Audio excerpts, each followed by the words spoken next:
So hello sa tanan, karong buntag gina-share na ko ni sa inyo ha. Ang usa ka process nga tinuod yun nga nakatabang sa ako. It's been 3 months now nga ko na siyang gina-apply, but it's really helpful. Basin makauyon mo.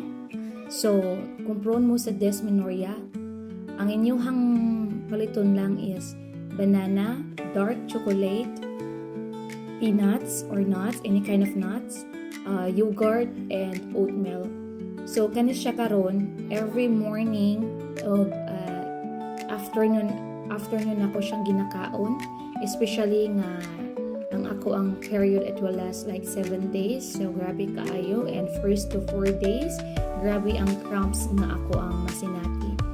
So, akong giuna, para kapuyan naman kumuluto, so ako alang siyang gibubuan og init tubig ang oatmeal.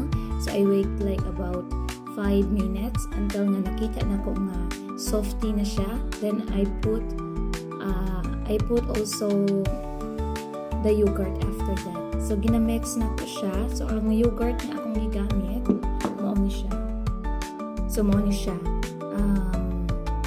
Extra creamy Greek yogurt. Ang flavor niya kay strawberry. So as makita ninyo naman, makita diri nga with real fruits pieces. So gi-half lang na ko siya kay for me it's too much kaayo. So baka basta hindi na ko mahurot, masayang lang. And then after ako siyang gi-mix,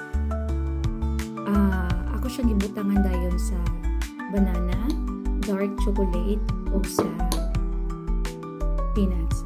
Then it depends to you kung imong gusto imo siyang isagol, but for me kasi I want it like 4 part, like sometimes I gonna eat only this part, and then kung feel na ko nga murag makuan ako mapulan ani nga side, so usan ako siya sagulan siya sa banana, dayon isagol ako siya sa chocolate din sa cashew nuts.